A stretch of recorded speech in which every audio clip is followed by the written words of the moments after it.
The call came at exactly 3:47 a.m. Mom had collapsed in the bathroom, and my sister Charlotte's voice trembled as she told me to get to the hospital right away. I remember staring at my reflection in the elevator mirrors of Mount Sinai, still wearing my presentation clothes from earlier that evening. The irony wasn't lost on me. I just closed the biggest deal of my career, and now everything else seemed meaningless. I'm Denise, and until that night, I thought I had it all figured out. My tech company, Morrison Digital, was finally hitting its stride after 5 years of sleepless nights and maxed out credit cards. We'd grown from a team of 3 working out of my garage to 65 employees in downtown Manhattan. But life has a way of reminding you what really matters. I stepped into the hospital hallway, my heart pounding as I dialed his number. His first words made my blood run cold. "Denise, I think Marcus is selling the company." I gripped the phone tighter, watching a nurse wheel another patient past me. "That's impossible. He doesn't have the authority to—" "Check your email," Julio cut in. "Now." As I opened my inbox, I saw it. A company-wide announcement from Marcus Lynch. Subject line, Morrison Digital Acquisition Announcement. The floor seemed to tilt beneath my feet. I'd trusted family, and family had just betrayed me in the worst possible way. I burst into the Morrison Digital offices like a storm, my heels clicking against the marble floor of our lobby. The security guard, Mike, who'd worked with me since day one, couldn't meet my eyes as I passed. That's when I knew it was real. "Where is he?" I demanded at the reception desk. "Ms. Denise." Our receptionist Amy jumped up. "We didn't expect— Mr. Marcus is in his office." My office, my company, my life's work. I didn't bother knocking. Marcus sat behind my desk, my grandfather's restored mahogany desk, looking perfectly at ease in his tailored suit. He barely glanced up from his laptop. "Ah, Denise, I was wondering when you'd show up." "What have you done?" My voice came out surprisingly steady despite the rage burning in my chest. He finally looked at me, his lips curving into that smug smile I'd always ignored for Charlotte's sake. "I made a strategic business decision.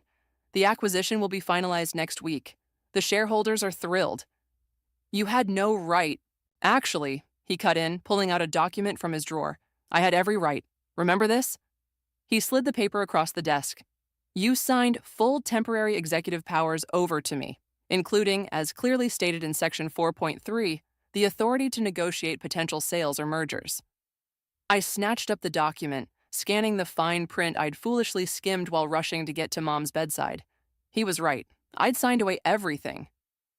"How much?" I demanded. "The deal values the company at $47 million. He leaned back, looking pleased with himself. "Quite a nice return on investment, wouldn't you say?" "It's worth 3 times that." I slammed my hands on the desk. "We just landed the Vertex contract. Our projections were optimistic at best," he interrupted. "Besides, the deal's done. The board voted yesterday." A knock at the door interrupted us. Julio entered, his face grim. "Denise, I tried to warn you." "It's fine, Julio," I said, not taking my eyes off Marcus. "Could you give us a minute?" Once the door closed, Marcus's facade cracked slightly. "Look, it's nothing personal. It's just business." "Nothing personal?" I laughed bitterly. "You're my sister's husband. Your family. I trusted you to protect what I built while I took care of our mother, your mother-in-law." He shrugged. "The market's volatile. This was the smart play." "Who bought us?" "That's confidential until the announcement." I turned to leave, then stopped. "Does Charlotte know?" His silence was answer enough. In the hallway, Julio was waiting with Christine. Their faces showed a mix of anger and sympathy that made my throat tight. "Come to my place tonight," Christine whispered. "We need to talk." Back at the hospital, I found Charlotte sitting with Mom, who was finally sleeping peacefully. My sister took one look at my face and knew. "What did he do?" she asked quietly. I told her everything. She listened in silence, tears streaming down her face. "I had no idea," she whispered. "I swear, Denise, he never said anything." "I know." I hugged her tightly. "This isn't your fault." That evening, I drove to Christine's apartment, my mind racing with possibilities for fighting back. But when she opened her door, I wasn't prepared for who else was there. Julio sat at Christine's dining table with a stack of files. Next to him was Allison, one of our top project managers. But it was the man standing by the window that made me freeze. Cruz Kennedy, my oldest friend turned fierce competitor. We hadn't spoken in years, not since that disastrous attempt to merge our companies had ended in a very public falling out. "Hello, Denise," he said softly. "I heard you could use some help taking down Marcus Lynch." "She's stable now," the doctor said, his words echoing in the sterile hallway. "But the cancer has spread more aggressively than we initially thought. She'll need round-the-clock care for the next few months." Charlotte grabbed my hand, squeezing it tight. Her husband Marcus stood behind her, his face a mask of concern. "I'd take care of her myself," Charlotte whispered, "but with the twins—" "I know," I said, squeezing back. "I'll do it." Christine closed the door behind me. "Before you say no, hear us out. We found something interesting in these files." Julio slid a document across the table. "Marcus has been planning this for months. Look at the dates on these emails." I scanned the correspondence, my hands shaking with fury. He'd started negotiating the sale just 2 weeks after I left. "There's more," Allison added. "He's been siphoning company resources into his own ventures for weeks. I've been tracking the irregularities." "The question is," Cruz said, moving closer, "what are you going to do about it?" I looked up at my unlikely allies, a plan already forming in my mind. "I'm going to take everything from him," I said, "just like he took everything from me." Cruz smiled, that dangerous smile I remembered so well. "That's exactly what I was hoping you'd say." "Marcus's company is vulnerable," Cruz explained, spreading documents across Christine's dining table. "He's been so focused on stealing your company that he's neglected his own. His board is unhappy, and his biggest clients are getting restless." I studied the financial reports Julio had somehow obtained. "These numbers don't make sense. Where's all the money going?" "That's the interesting part," Allison chimed in, pulling up spreadsheets on her laptop. "He's been investing heavily in crypto and some questionable offshore ventures. Classic signs of someone trying to hide money." "Or someone preparing to run," Christine added. Cruz leaned forward, his eyes intense. "Here's what you need to know, Denise. Marcus's company is worth roughly $80 million, but its stock is undervalued. With the right strategy, we could acquire it for less than what he's getting for Morrison Digital." "And how exactly would I afford that?" I asked bitterly. "He's taken everything." "You have me," Cruz said simply, "and my resources." I raised an eyebrow. "Last time we tried working together, it ended with you threatening to sue me." "That was business," he shrugged. "This is personal. Marcus has been a thorn in my side for years. Taking him down would be satisfying." "We'd need to move fast," Julio interrupted, "before he realizes what's happening." Christine touched my arm. "There's something else you should know. I've been talking to some of Marcus's employees. They're miserable. He's cut benefits, frozen salaries, and created a toxic work environment. They'd jump ship in a heartbeat for the right opportunity." My phone buzzed. A text from Charlotte. "He's asking questions about your meeting with Cruz. Be careful." "He's already suspicious," I said, showing them the message. Cruz smiled. "Good. Let him waste time chasing shadows while we do the real work. I've already set up a shell company for the acquisition. Everything will be anonymous until it's too late." "What's your angle here, Cruz?" I asked directly. "Really?" He was quiet for a moment, then pulled out his phone and showed me an old email. 3 years ago, Marcus cost me a $200 million deal by spreading rumors about my company's stability. It took me months to recover. I've been waiting for the right moment to return the favor. "So this is about revenge for both of us." "Justice," he corrected, "with a healthy dose of karma." We worked late into the night, plotting our strategy. Allison would stay in Marcus's company, feeding us information. Julio would quietly reach out to key employees we'd want to keep. Christine would handle the PR groundwork for when everything went public. Around midnight, Cruz and I found ourselves alone on Christine's balcony, the city lights twinkling below. "You know this won't be easy," he said softly. "Or clean." "I'm past caring about clean," I replied. "He didn't just steal my company, Cruz. He betrayed my trust when I was taking care of our dying mother. That's unforgivable." "How is she?" "Better, actually. The new treatment's working." I turned to face him. "Why did we stop being friends?" He laughed. "Because we're both stubborn and terrible at admitting when we're wrong?" I was wrong, I said quietly. About the merger. You were right. We would have been stronger together. That's when Marcus cleared his throat. What about the company? I'd been avoiding that thought. Running Morrison Digital was like raising a child. It needed constant attention, nurturing, and guidance. But looking through the window at Mom's frail figure in the hospital bed, I knew there was only one choice. Ancient history. He pulled out his phone, showing me another document. Look at this. Marcus's company has a board meeting next week. They're discussing a major restructuring. Perfect timing for a takeover bid? Exactly, but we'll need to move fast. He hesitated. There's one more thing. Your sister... Charlotte knows what we're planning, I assured him. She's the one who told me about the board meeting. Just then, my phone rang. It was Marcus. Put it on speaker, Cruz whispered. Hello, Marcus. Had an interesting dinner with some investors tonight, he said, his voice dripping with false casualness. They mentioned seeing you with Cruz Kennedy. Anything I should know? Just catching up with an old friend, I replied smoothly. Why, feeling nervous? Don't play games, Denise. Whatever you're planning. Like you planned to steal my company while I was caring for our mother. Goodbye, Marcus. I hung up, my hands shaking slightly. He's scared, Cruz observed. Good. Fear makes people sloppy. How soon can we move? He checked his watch. Give me 48 hours to get the financing in place. Then we go all in. I looked out at the city, thinking of all the nights I'd spent building my company, all the sacrifices, all the dreams. Marcus had taken that from me. Now I was going to take everything from him. 48 hours, I agreed. Then we destroy him. He's calling another emergency board meeting. Allison whispered into her phone, hiding in the supply closet of Marcus's company. Something's got him spooked. I paced Cruz's office, phone pressed to my ear. What else? He's been making calls all morning. Lots of them. And he just fired 2 senior managers for disloyalty. People are terrified. Perfect timing, Cruz said from his desk, where he was reviewing acquisition documents. Fear creates opportunity. After hanging up with Allison, I turned to Cruz. How many of his employees have reached out? 27 so far, he replied, sliding a folder across his desk, including 3 vice presidents. They're all willing to jump ship the moment we take over.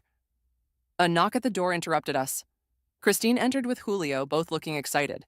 We found something big, Christine announced, plugging a flash drive into Cruz's laptop.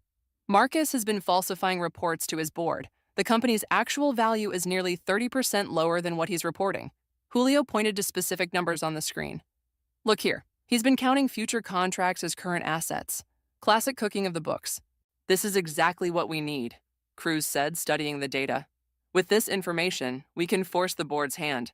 They'll have no choice but to accept our offer once they realize the alternative is a fraud investigation. My phone buzzed. Charlotte again. Marcus just left for an emergency meeting. He was yelling about Cruz on the phone. What's happening? He's panicking, I told the others, showing them the message. But why now? We haven't even made our move yet. Cruz smiled mysteriously. Actually, we have. I had my team start quietly buying shares through various shell companies last week. We already own 12% of his company. You didn't tell me that. Plausible deniability. He shrugged. Besides, I knew you'd try to stop me if I moved too fast. He's right, Julio agreed. The element of surprise is our biggest advantage. Christine's phone chimed. Allison says Marcus is calling all his major shareholders. He's trying to block any potential hostile takeover. Too late, Cruz said, checking his watch. The trading day's almost over, and we've already secured commitments from enough shareholders to push us over 30% ownership. I sat down heavily in one of Cruz's leather chairs. This is really happening, isn't it? Having second thoughts? Cruz asked quietly. No, I said firmly, just remembering something my mother told me once. Success is the best revenge, but make sure the price of revenge doesn't cost you your success. How is she doing? Christine asked softly. Better every day. The doctors are optimistic. I stood up, renewed determination flowing through me. Which is why this has to work. I want her to see justice done. I'll need someone to oversee operations while I'm gone, I said, turning to face Marcus. He was family, after all. My brother-in-law had his own successful business ventures, and Charlotte trusted him completely. Would you consider stepping in temporarily?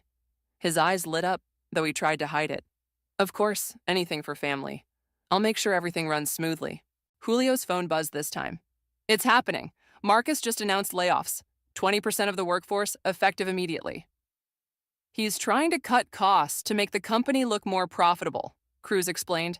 Classic desperate move. Those poor people, Christine muttered. Not poor for long, I said. Call everyone on our contact list. Tell them to be ready. Once we take over, they'll all have positions waiting for them, with better pay and benefits. Cruz nodded approvingly. This is why you're better at this than Marcus. You understand that companies are built on people, not just profits. Another knock at the door. This time it was Charlotte, looking pale but determined. I just left Marcus at his office, she said. He's completely unraveled. He knows something's coming, but he can't figure out what. He actually accused me of spying for you. Are you okay? I asked, hugging her. I'm fine, but I found these in his home office. She pulled out a stack of papers. They're records of all the money he's been moving offshore. Millions of dollars, Denise. Some of it from your company. Cruz took the documents, his eyes widening as he read. This is better than we hoped. With this evidence, we can force an immediate board vote. Do it, I said firmly. He picked up his phone, dialing quickly. Janet, call the board members. Emergency meeting tomorrow morning. Tell them we have evidence of serious financial misconduct. Yes, all of it documented. As Cruz handled the calls, I looked around at my unlikely team. My sister, my old friend, my loyal employees, all united in this cause. Tomorrow morning, Cruz announced, hanging up. 9 a.m. The board will vote on our acquisition offer. And with this evidence, he held up Charlotte's documents. They'll have no choice but to accept. I checked my phone one last time. A message from Allison. Marcus just left the office. He looks destroyed. Whatever you're planning, it's working. Get some rest, Cruz advised everyone. Tomorrow we take everything back. The boardroom of Marcus's company felt like a powder keg waiting to explode.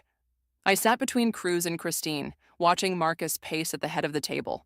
His usual polished appearance was noticeably disheveled, his tie slightly askew, dark circles under his eyes. This meeting is unnecessary, Marcus announced, his voice strained. Our company is performing exceptionally well. Is it? One of the board members, an elderly woman named Patricia, interrupted, because these documents suggest otherwise. She held up the file Cruz's team had distributed minutes earlier.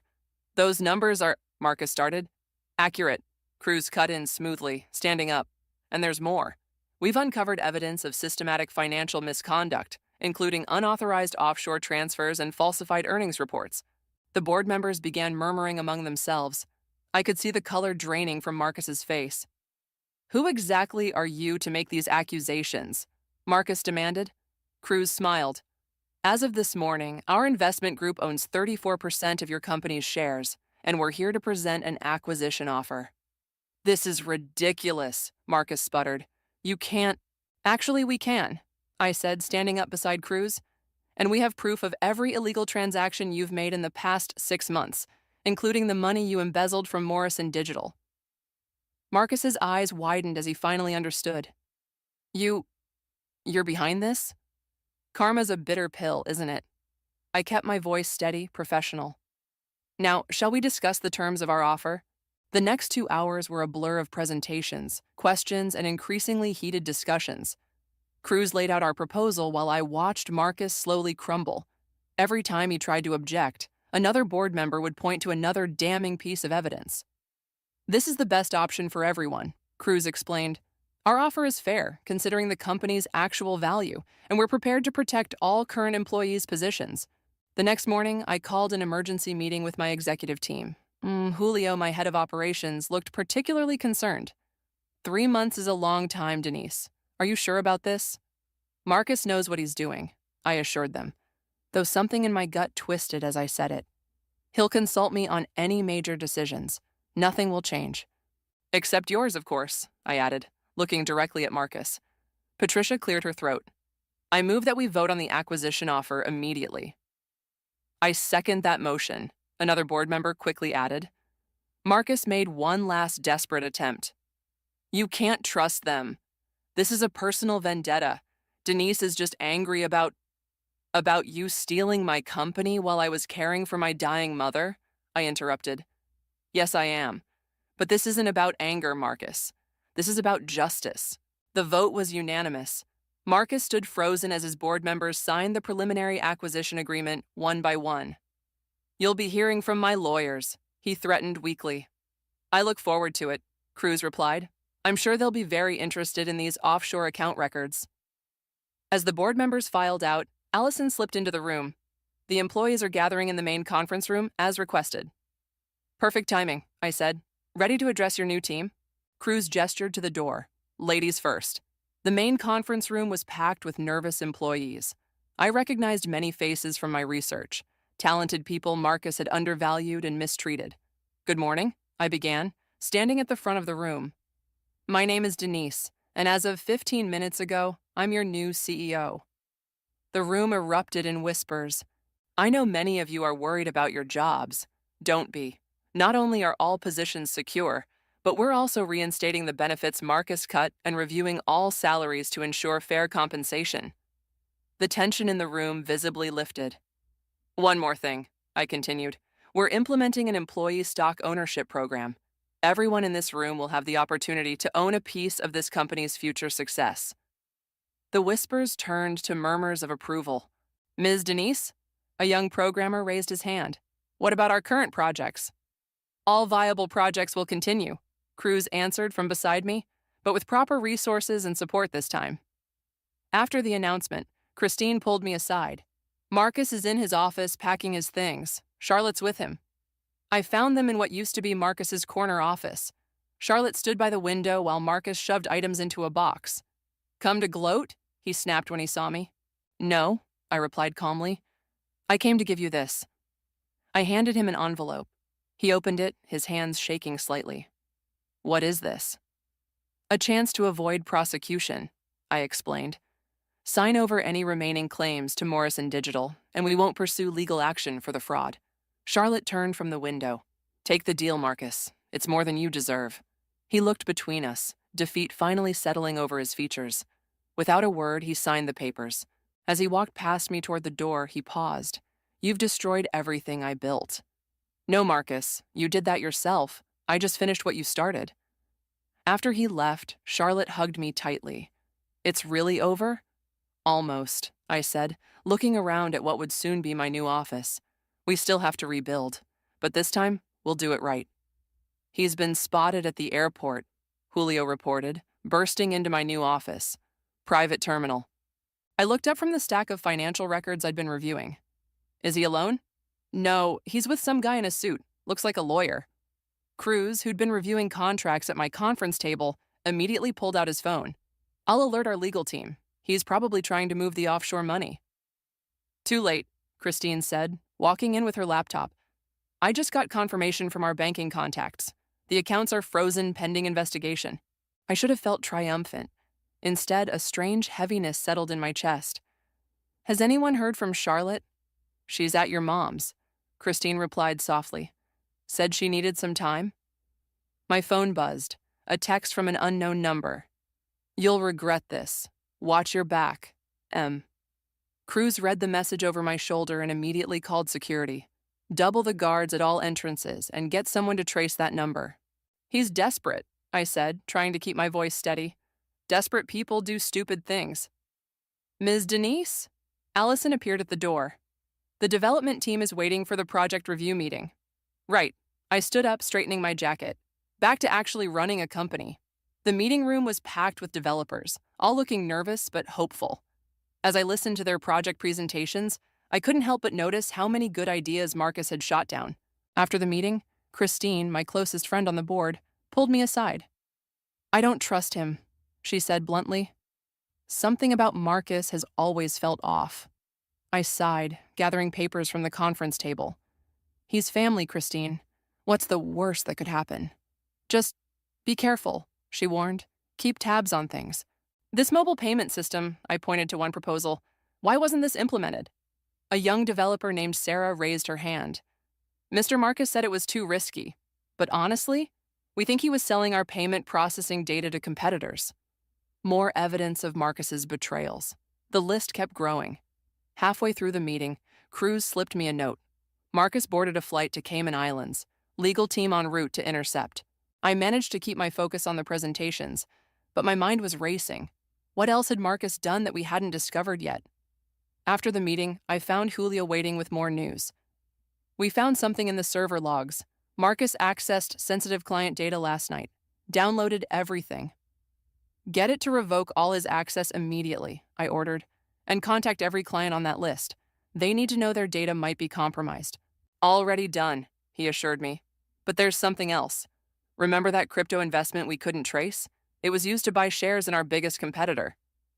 I leaned against my desk, the pieces clicking together. He's trying to orchestrate a counterattack. That's not all, Christine added, walking in with a stack of papers. Look at these emails we recovered. He's been in contact with several board members from Morrison Digital, promising them positions if he regains control. Can he do that? Julio asked. Cruz shook his head.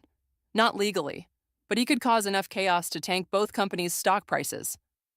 My phone rang. Charlotte. Denise, her voice was shaking. Marcus just called Mom. He told her everything. About stealing the company, about the fraud, everything. He's trying to turn her against you. I gripped the phone tighter. How did she take it? She wants to see you. Now. The drive to the hospital felt endless. I found Mom sitting up in bed, looking stronger than she had in weeks. Charlotte sat beside her, holding her hand. Is it true? Mom asked as I entered. Everything Marcus said? I took a deep breath. About what he did to my company? Yes. About what I did in response? Probably not. He said you destroyed him out of spite. I took back what he stole, I corrected, and stopped him from hurting more people. Mom was quiet for a moment. Your father always said revenge was a poison that kills the holder first. This isn't just about revenge, I insisted. It's about justice, about protecting people's jobs, their futures. And your soul? She asked softly. What's this doing to that? Before I could answer, my phone buzzed with an urgent message from Cruz. Marcus just leaked confidential client data to the press. Stock is dropping. Get back here now. I have to go, I said, already heading for the door. Denise, Mom called after me. Remember who you are, not who he made you become. In the car, another message flashed on my phone, this time from Marcus. Hope you enjoyed your victory. Now watch it all burn. I called Cruz. How bad is it? Bad, he replied grimly. He's trying to start a fire. Question is, are we going to fight fire with fire or find another way? I thought of Mom's words as I sped back to the office. The line between justice and revenge was blurring, and I wasn't sure which side I was on anymore. The office was in chaos when I arrived. Phones ringing everywhere, people rushing between desks, the constant ping of urgent messages. Stocks down 18%, Cruz announced as I walked in. Media's having a field day with the leaked data. Where's Marcus now? The next few weeks were a blur of hospital rooms, medication schedules, and late-night phone calls with Marcus about the company. Each time, he assured me everything was better than ever. But something in his tone made me uneasy. One evening, as I sat beside Mom's bed helping her with dinner, my phone buzzed with a text from Julio. We need to talk. Something's not right here. Before I could respond, Marcus called. Great news. His voice boomed through the speaker. We're seeing record profits this quarter. You don't need to worry about anything. That's surprising, I said, thinking about Julio's message. Send me the reports? Of course, they're just being finalized. I'll have them to you soon. I hung up and stared at my phone, that uneasy feeling growing stronger. Mom must have noticed my expression because she reached out and touched my hand. Trust your instincts, sweetheart, she said softly. They've never steered you wrong before. I nodded, but I was already thinking about the stack of documents I'd signed before leaving, giving Marcus temporary control. I'd trusted family over instinct, and something told me I was about to learn exactly how much that trust would cost me. The next morning, another text from Julio. Urgent. Call me ASAP. Still in Cayman Islands, Julio reported, but he's been doing interviews, claiming we orchestrated a hostile takeover and forced him out illegally. I grabbed the remote and turned on the wall-mounted TV. There he was, looking perfectly composed in an expensive suit, playing the victim. Systematic campaign to destroy my reputation, Marcus was saying. They exploited my family connections, used private information against me. Turn it off, I snapped. Get me our PR team. Christine was already on it. They're drafting a statement, but Marcus is controlling the narrative. We need something bigger. What about the employees? I asked. Scared, Allison replied. The leaked data included personal information. They're worried about identity theft, reputation damage. I looked around at the worried faces of my team. This wasn't just about me anymore. Marcus was hurting innocent people to get his revenge. Get everyone in the main conference room, I decided. Now. As the employees filed in, I noticed their nervous whispers, their concerned glances at their phones. These people had trusted me, and now they were paying the price. I know you're scared, I began. Marcus has betrayed not just the company, but each of you personally. He's trying to destroy what we're building here out of spite. The room was dead silent. But here's what he doesn't understand, I continued. A company isn't just numbers on a spreadsheet or data in a server.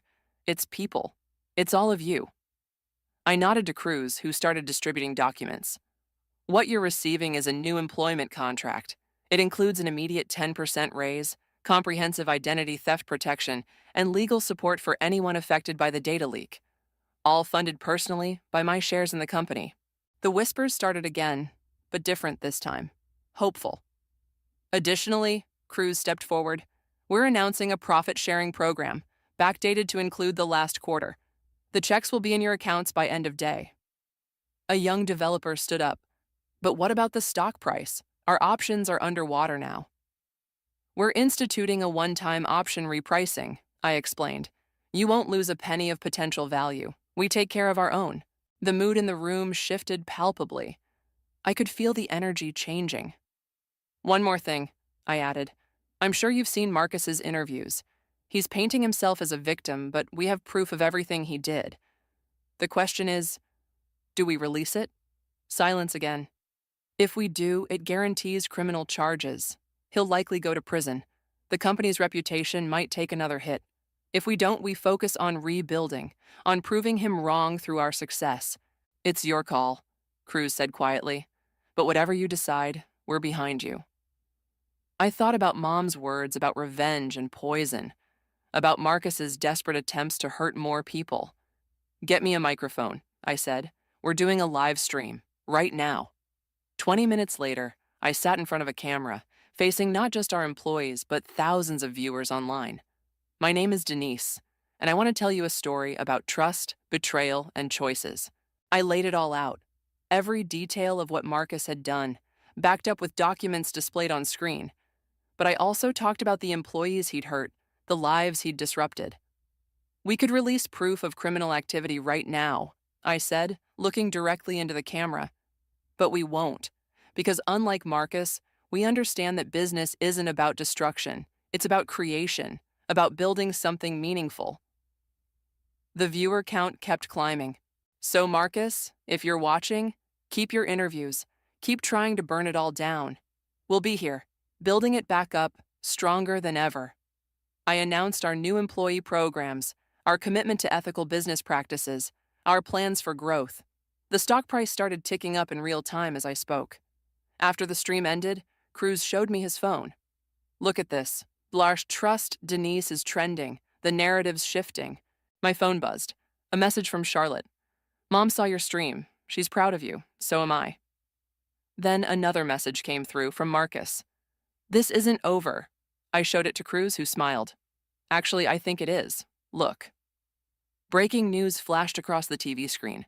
Federal authorities investigating offshore accounts linked to corporate fraud. The tide had turned. Marcus had tried to burn it all down, but from the ashes, something better was rising. He's ready to talk, Charlotte said, standing in my office doorway, at the Federal Detention Center.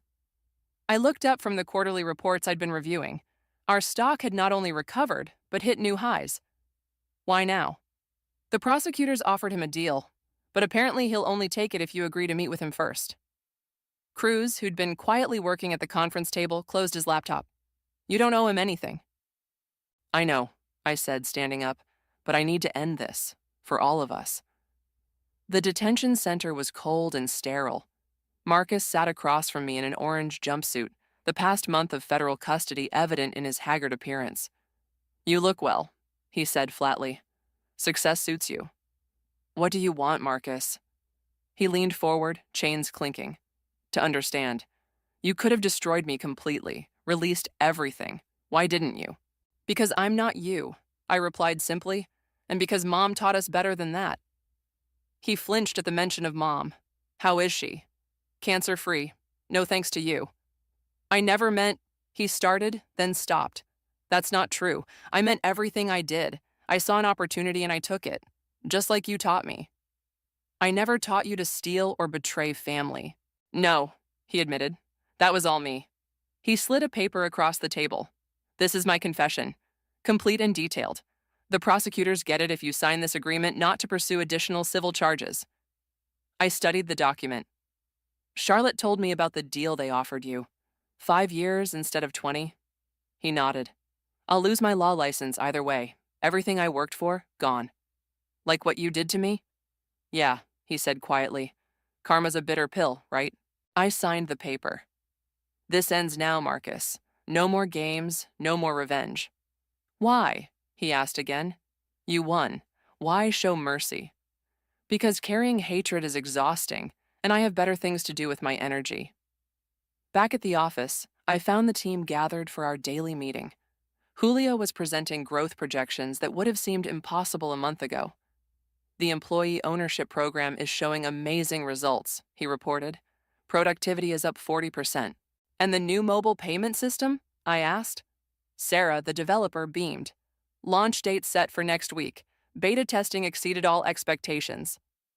Speaking of expectations, Cruz interrupted, there's something we need to discuss. He nodded to Christine, who pulled up a familiar logo on the screen. Morrison Digital. The board reached out, Cruz explained. They're interested in a merger, for real this time. The room went quiet. Everyone knew what this meant. A chance to reclaim what was stolen, but also a risk of reopening old wounds. What do you think? I asked the room. Allison spoke first. The technology synergies make sense, and most of our old team is still there. It's poetic justice, Julio added, building something bigger than either company could be alone. My phone buzzed, a text from Mom. Coming to the office, bringing lunch for everyone, time to celebrate. Celebrate what? I texted back. Life, she replied. Family, second chances. I looked around at my team. No, my family. Cruz, who'd become more than just an ally. Christine and Julio, who'd stood by me through everything. Allison and Sarah, representing dozens of employees who'd trusted in a new vision. Schedule the merger talks, I decided. But this time we do it right, together. Mom arrived with enough food to feed an army. As everyone gathered in the break room, she pulled me aside. I saw Marcus today, she said, before you did. And? He's finally learning what you already knew, that true strength isn't in destroying things, but in building them. Cruz joined us, handing me a glass of champagne. To new beginnings? To karma, I corrected, raising my glass, and to choosing what kind we want to create. The room filled with laughter and conversation, plans and possibilities. Through the windows, I could see the city skyline where somewhere my old company waited to become part of something new, something better. My phone buzzed one last time, a message from Charlotte. Just left Marcus. He asked me to tell you thank you, and he's sorry, for real this time. I showed the message to Mom, who smiled and squeezed my hand. Now that's karma I can believe in. Looking around at everything we'd built from the ashes of betrayal, I finally felt the last weight lift from my shoulders. Marcus had tried to take everything from me, but in doing so, he'd given me something far more valuable, the chance to build something truly meaningful, surrounded by people who understood that success without integrity was no success at all.